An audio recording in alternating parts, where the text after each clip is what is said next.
So this video is for my fellow empaths. So as an empath, we feel other people's energy and we have a hard time not caring as well. And so this is why it's hard for an empath to set boundaries. Now, the key is understanding yourself as an empath, understanding your own energy, and being able to differentiate your energy from other people's. So in this video, I'm going to teach you why as an empath, you need to set boundaries and how to do it. So hey guys, I'm Laura, a fellow empath, and I make videos that will awaken your awareness. Now, firstly, like I said, you need to understand yourself as an empath. And empaths generally stem from a core wound.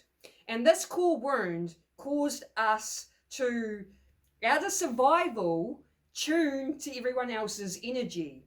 It's kind of like a safety mechanism sort of thing. So understanding this core wound is key. So here we have the core wound. And the core wound is the abandonment wound. So there are two types of abandonment.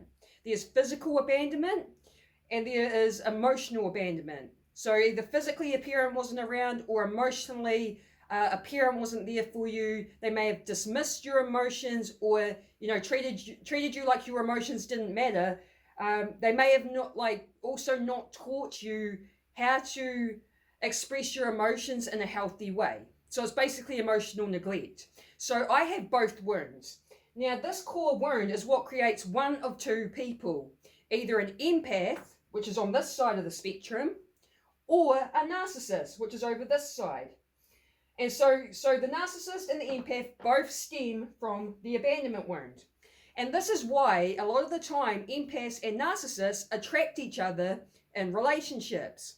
So I'm the empath that has been attracting a narcissist. And then I've had to realize why and do the work, which is understanding that it's because I have this abandonment wound. And so the key is to heal the abandonment wound. So as a narcissist, they are the types of people that pleases themselves. They're all me, pleases self. That's why the arrows are pointing at them. It's all about them. An empath is the people pleaser type. So that's why the arrows are pointing out. It's all about everyone else. And so empaths are the givers, whereas the narcissists are the takers. So you see how it's like opposites attract. So the problem is though, is as an empath, we don't have boundaries. We're not good at setting boundaries, and it creates a lot of negative effects or problems because of it. So we're going to run through empaths not having boundaries and what that looks like. So firstly, you abandon yourself to please others. And that's because we have an abandonment wound. And we have that people-pleasing mentality. So people-pleasing, there's a cat over there on the roof. Sorry, just caught my attention. So we're the people pleaser, right? And so we abandon ourselves to please other people. And like I said, we're tuning into everyone else to keep us safe. Okay, so it's a safety thing, right? So if we please other people and keep everyone around us happy, I'm safe. Or if we're pleasing other people, then they're going to give me the love, validation, and approval that I didn't receive as a kid from my parents, right? So we abandon ourselves to please others as a safety thing. The second thing is we end up being taken for granted because we give ourselves away so much of our energy to everyone else, we're pleasing everyone else, and we just end up being taken for granted by people. And that's also because not everyone has the same mind or heart or soul as us, And so some people, they just take us for granted. The third thing is you get taken advantage of. So because we don't have boundaries and we give so much, and other people sense this from us, they just will use us as much as we will allow them to use us. So if we don't have boundaries, they pretty much walk all over us like a doormat. So having boundaries is where you teach others how to treat you. And so the fourth thing is you don't feel appreciated because you're doing so much for everyone else. You're giving your energy to everyone else. They may be taking you for granted or taking advantage of you. And you don't really get that same level reciprocated, right? That same level of energy you're putting out doesn't get reciprocated back. So you start feeling like you're not really appreciated by other people. And then number 5 is we give a lot with no limits. That's the problem. We're giving too much of ourselves or our energy away, and we don't put limits on it because we're the givers, right? And then when we come across people like this who are the takers, that's why they, like these sorts of people, will take advantage of us. And just keep taking because we've got no limits when it comes to giving. So this is why we need to have boundaries. We need to put limits on that. And so number 6 is we end up feeling drained. We feel drained because we give so much of our energy out everywhere, and it's like we don't have enough for ourselves. But also because we're an empath and we're so caring, we tend to listen to lots of people's problems, and that can also drain our energy as well. So again, it's having some limits, having some boundaries. And number 7 is people don't respect you. People don't respect us because we give so much of ourselves away and we're people pleasing, and no one respects a people pleaser. It's all to do with the energy you're putting off, and everyone's subconscious minds pick up on your energy. And so people pick up on you if you are the empath type that gives a lot, doesn't have boundaries, doesn't say no. People pick this energy up off you, and they don't respect you, and they just take advantage of you, or take you for granted. You know what I mean? So this is why, as an empath, like being an empath is not a bad thing.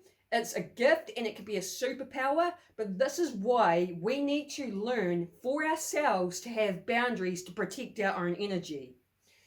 So the key is, firstly, to heal our core wound, being the abandonment wound. The idea is, with the empath and the narcissist, we're both at the opposite ends of the spectrum, right? Both of us could learn something from each other. So the empath needs to learn from the narcissist on how to be a bit more selfish, because we're not selfish at all. We're all about everyone else, and again, with no limits. And so we don't want to be completely selfish because we don't want to be on this side.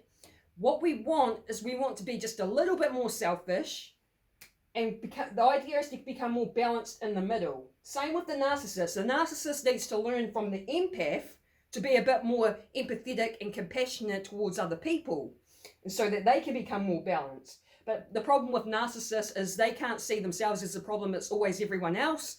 So they're less likely going to do this sort of work.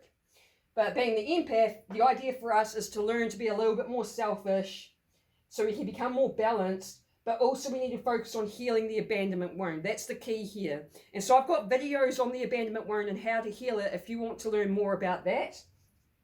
Now the second thing is we need to learn to get comfortable with confrontation and tension. So we have hard times like speaking up and expressing how we truly feel because we have that people-pleasing mentality, right? And so understand this. Tension is actually healthy. So when someone does something you don't like, and you feel inside that you don't like this person doing whatever it is that they're doing, but you have that fear of actually speaking up, then that stops you from expressing your true self, how you actually feel. So what we need to do is we need to learn to actually start speaking up and expressing our vulnerable, authentic selves to people, even if it's going to create some sort of tension. Remember that tension is actually healthy. Now, the problem with this sort of stuff, the reason we have problems with confrontation and tension is because of our abandonment wound. So we're the people pleaser, right? And we're all about everyone else. We abandon ourselves to please others because we have an abandonment wound, which means we have a fear of abandonment. And so because we have a fear of abandonment, this is why we have problems setting boundaries with people. This is why we have problems with confrontation and tension and speaking up about how we truly feel, because we have a fear that if we do that, people are going to abandon us. This is why it's key to heal this wound. So learn to get comfortable with confrontation and tension, and understand it is healthy to have tension with people. You need to be authentic and vulnerable and express your true self. Number 3 is learning to say no. We have a problem with saying no. We're always saying yes to people. We're always wanting to help. But the thing is we need to learn to say no, because when we say no to other people, we're saying yes to ourselves.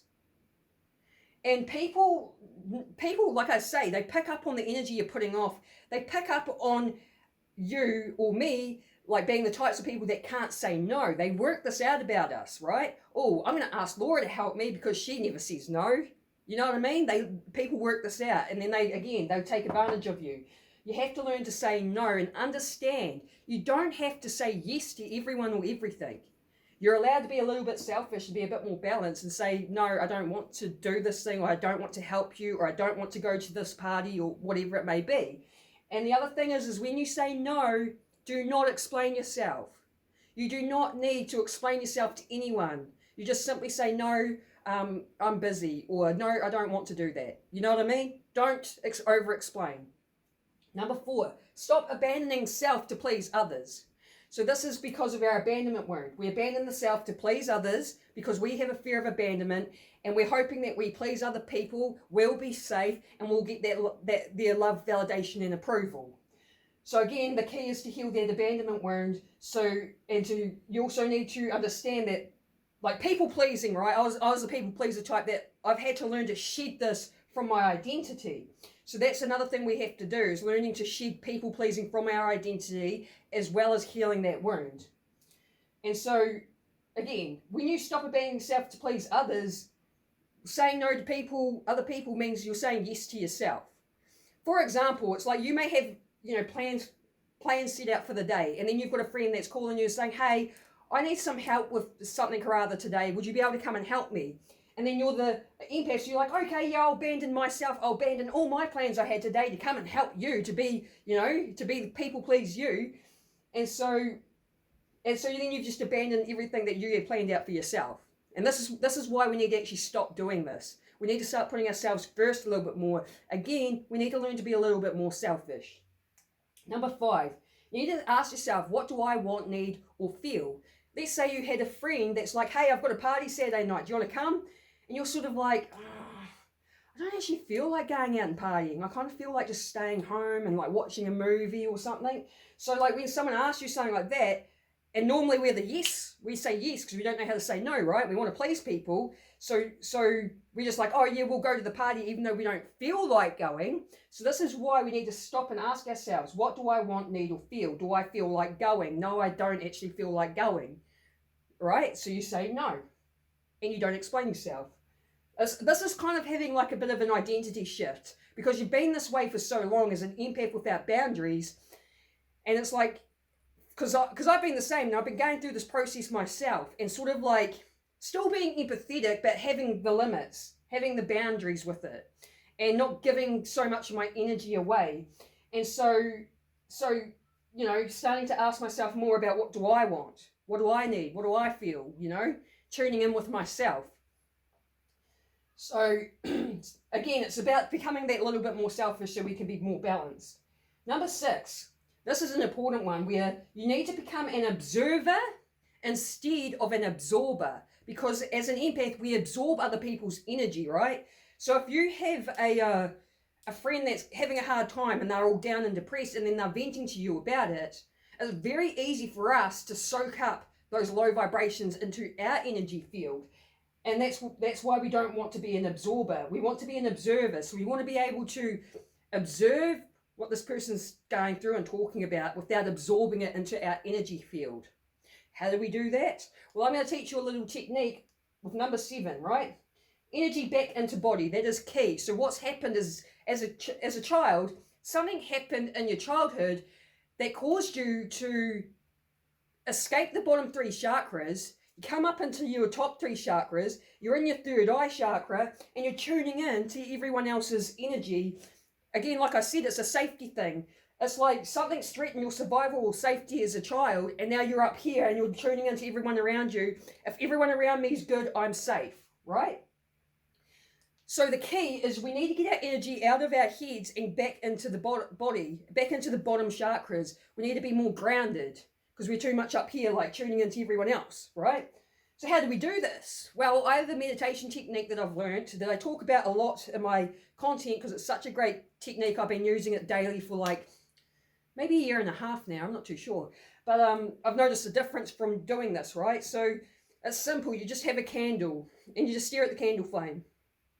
Candles are good because eyes that wander is a mind that wanders. So when you're staring at a candle flame, it quietens down the mind. And what you do is you breathe in and you put the awareness in your body, in your hands, your feet, your core.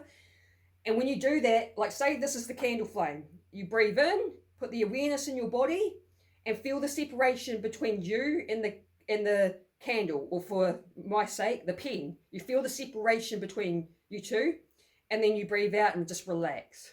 You breathe in, awareness in the body, feel that separation, relax. Now this is what's going to get your energy back in the body. It'll get you more grounded, and when you're back in the body, you feel safe in the body, but you have this strong frame about yourself.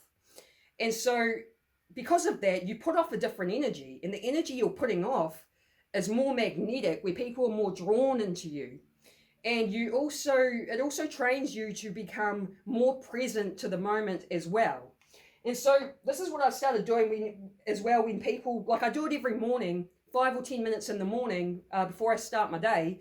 But sometimes, like when I'm in conversation with someone and someone is in a low vibe state and they're venting, I start just doing that. Like I just start putting the awareness in my body and feeling the separation between me and that person, so I don't soak up their energy. Do you know what I mean? Because it's becoming an observer, not an absorber. So it's like I just sit there and I put the awareness in my body, feel the separation, and observe. So I highly recommend giving that candle technique or candle meditation a go. Now, number 8 is, I got given this piece of advice from someone that I thought was really good, and that is go to where you are being valued. So there's a lot of people I noticed in my life that aren't really valuing these sorts of people, taking you for granted, taking advantage of you. You don't end up feeling appreciated by these people. You end up feeling drained, right? And so I've had to reevaluate the people in my life. And so you actually start becoming mindful and developing the awareness around who's actually valuing you. Which people are valuing you, which ones aren't. And then go to where you're being valued. And sort of basically have boundaries, or stop wasting your time with people that aren't valuing you. Just distance yourself. But even the ones that are valuing you, you still have the boundaries with them. But because they value you, it's going to be a better relationship, especially with you having the boundaries. It'll be a better relationship for both of you. And if they value you, then they're going to give back as equally, sort of thing. You know what I mean? So be mindful of who's valuing you, and that's where you go. So I think I've covered everything. So with this whole process, it takes time. Like it's a process, you know what I mean? It takes time to set boundaries, especially if you're not used to setting boundaries, right? So you may even find confrontation, tension, setting boundaries with people, saying no, things like this might cause a little bit of anxiety.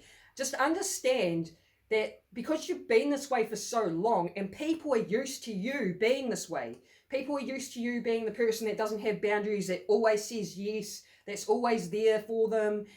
You've got to understand that you're pretty much needing to do an identity shift, transitioning from this person to someone else who is an empath, that does have boundaries, that does say no, that doesn't abandon themselves to please other.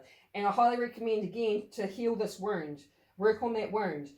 Because that gets rid of a lot of the issues, and shed people pleasing from your mentality. Understand that there's negative effects from being a people pleaser, and I have a video on my channel that you can check out that's called 5 people pleasing problems and the solution. So you need to learn to shed it from your identity, because otherwise this is the sort of stuff that happens. And understand why you're doing it. You're doing it because it's like a safety thing, and you please others in the hopes that you get their love, validation, and approval, that you're feeling safe. So the key there is becoming your own source of love, validation, and approval, so you don't need it from anyone else. So honestly, I highly recommend doing this sort of work for yourself, because it's worth it in the end. And again, if you're someone that does have trouble with setting boundaries because you're not used to doing it, and it's hard for you to actually do it face to face with people, start just doing it through text messages. Because like I said, people aren't going to be used to you all of a sudden having these boundaries, and they're going to be like, whoa, what's up with this person? They always say, you know what I mean? So it's just, you're going to have to do this sort of identity shift. And at first it's going to be hard, because people aren't going to be used to you being this way. You're also not going to be used to being this sort of person that's having boundaries.